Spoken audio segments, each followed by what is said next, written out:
Ladies and gentlemen, welcome back to Street Horsepower. Before we dive into today's topic, let's address the elephant in the room, the big myth surrounding modern cars. For the past 5 years, we've been told there are only two choices. Option A, buy a traditional petrol car and be labeled outdated, blamed for harming the environment with every push of the accelerator. Option B, switch to an electric vehicle and deal with range anxiety, constantly worrying about charging stations, battery life, and how weather affects performance. These were presented as the only two paths forward.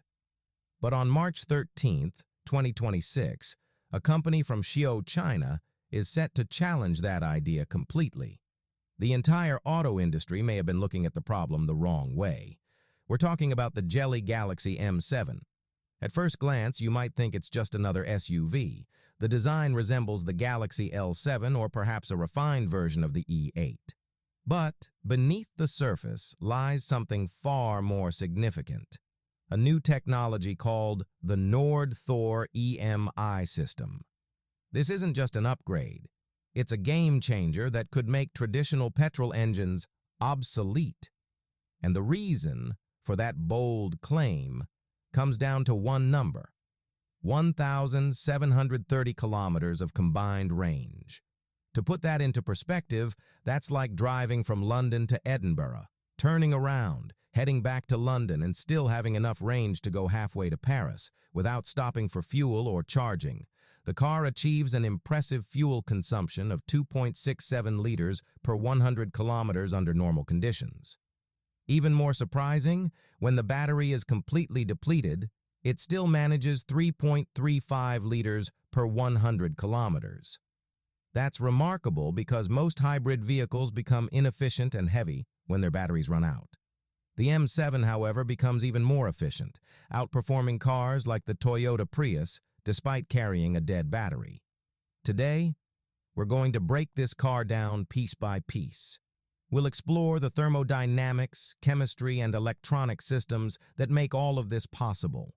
Because the Galaxy M7 isn't just competing with vehicles like the Toyota RAV4 or the BYD Song Plus.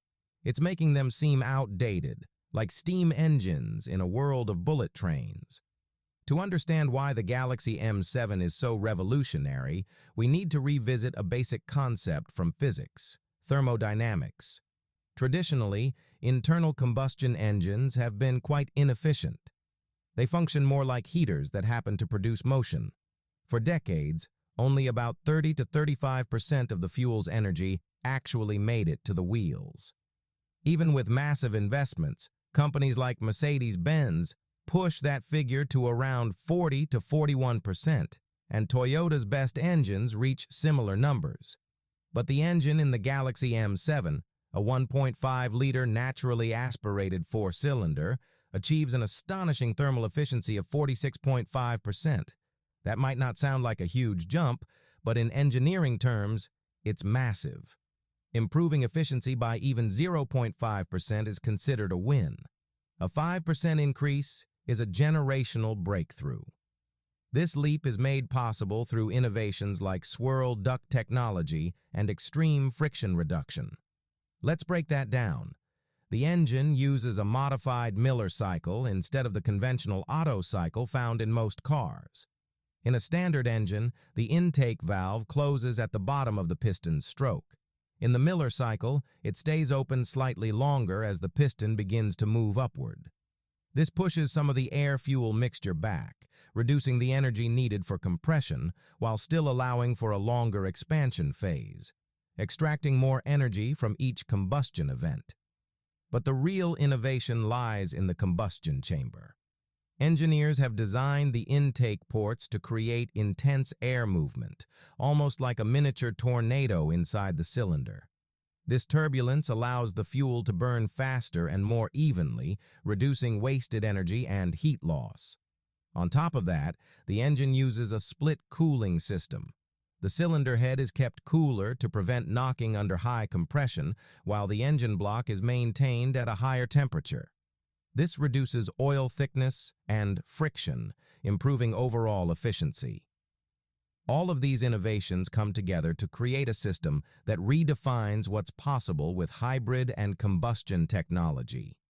This is a masterclass in thermal management. What you're looking at isn't just an engine, it's essentially a compact power station, engineered with the precision of a Swiss watch. Now let's talk about the controversy. The previous Galaxy L7 came with a 3-speed, dedicated hybrid transmission, DHT. It was complex, heavier, and more expensive, but it delivered strong, high-speed performance. The new M7, however, switches to a single-speed eDHT. Many people online are already calling it a downgrade or a cost-cutting move. But from an engineering perspective, that's not accurate. In reality, this shift represents a smarter, more reliable design philosophy. The Nordthor EMI architecture is built with an electric-first mindset. Here's how it works. The system uses a P1 plus P3 motor setup. The P1 motor is directly connected to the engine, and its sole purpose is to generate electricity. It converts the engine's rotational energy, produced at that impressive 46.5% efficiency, into electrical power. Then there's the P3 motor, the main driver. This is what powers the wheels in about 90% of real-world situations, whether you're in city traffic, commuting through suburbs, or driving at moderate speeds. In most cases, the petrol engine isn't even connected to the wheels. Instead, it runs at its most efficient RPM, acting like a generator to supply power to the battery or directly to the electric motor. So in everyday driving, it feels just like an electric vehicle. Smooth, quiet, and responsive, with instant torque and no gear shifts. The only time the system changes behavior is at higher speeds, like cruising on the highway at 70 to 80 miles per hour. At those speeds, electric motors become less efficient. So the system engages a single clutch, connecting the petrol engine directly to the wheels at a fixed ratio, similar to top gear in a manual car. This avoids energy losses from electrical conversion and improves efficiency. It's essentially the best of both worlds. By eliminating the multi-speed gearbox, the engineers have removed hundreds of moving parts. No shift forks, no synchronizers, no hydraulic systems that could fail over time. The result is a lighter, more efficient, and more reliable system. It also eliminates the jerky transitions that early hybrid systems often had.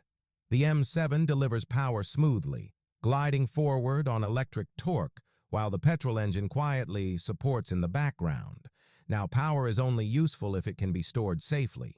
And let's be honest, one of the biggest concerns people have had with EVs, especially from newer markets, is battery safety. We've all seen incidents of battery fires. That's why the Galaxy M7 introduces the Aegis short-blade battery system. Let's talk about the chemistry.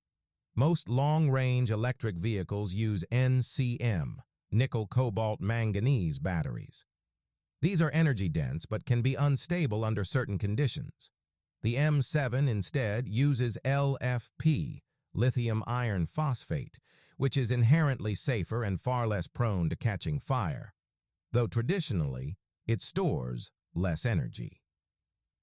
To overcome that limitation, engineers redesigned the battery structure. They shortened the battery cells, creating a short blade design, and incorporated carbon nanotubes into the electrode structure. This reduces internal resistance. Why is that important? Because resistance generates heat, and heat reduces efficiency and slows down charging. By minimizing heat, the battery can be packed more densely and charged faster without risking thermal runaway. And when we talk about safety here, we're not just referring to passing standard regulations. These batteries have undergone extreme testing, what the company calls the God Shield standard. They performed an 8-needle puncture test, driving multiple steel spikes into a fully charged cell at the same time. A typical battery would catch fire or explode. This one didn't. No flames, no smoke, and temperatures stayed below 40 degrees Celsius. They went even further, firing a pistol at the battery, submerging it in seawater to simulate flooding, and scraping the vehicle's underside against steel obstacles to mimic severe accidents. Even when physically damaged, the battery remained chemically stable. On top of that, the battery is integrated directly into the car's structure using cell-to-body (CTB) technology. This means it's not just a component, it's part of the vehicle's frame. The result is increased structural rigidity, which improves handling. Despite being an SUV, the M7 maintains impressive stability and control, cornering with a level of precision you wouldn't normally expect from a vehicle of its size. You get improved safety, faster charging with a 1.9 C rate, and a pure electric range of around 225 kilometers, more than enough to cover the daily commute for the vast majority of people. Now let's talk about the brain behind all of this. In older cars, you had a simple ECU that handled basic functions like ignition timing. The Galaxy M7, on the other hand, operates more like a living system, powered by the Qualcomm Snapdragon 8295 chip. Built on a 5-nanometer process, this processor is actually more powerful than what you'd find in devices like the Apple iPad Pro. But this level of power isn't just for flashy features like the massive 8K display across the dashboard or the Flyme Auto operating system. It's there to run advanced AI-driven energy management. The M7 is constantly analyzing and adapting.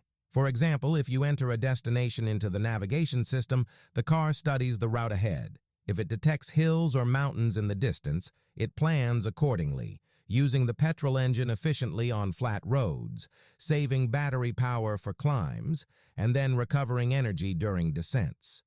This system adjusts energy usage up to 50 times per second. It can even anticipate traffic congestion and prepare the battery's temperature and performance in advance. This isn't just reactive technology, it's proactive intelligence. So what's the final verdict on the Galaxy M7? It's a vehicle that combines premium build quality, comparable to brands like Volvo, which is owned by Geely, with the seamless software experience of a smartphone, the safety of a heavily reinforced structure, and the efficiency of cutting-edge engineering. It makes traditional petrol SUVs feel outdated almost instantly. Why settle for a vehicle with average fuel efficiency when this one delivers exceptional mileage, even when the battery is depleted?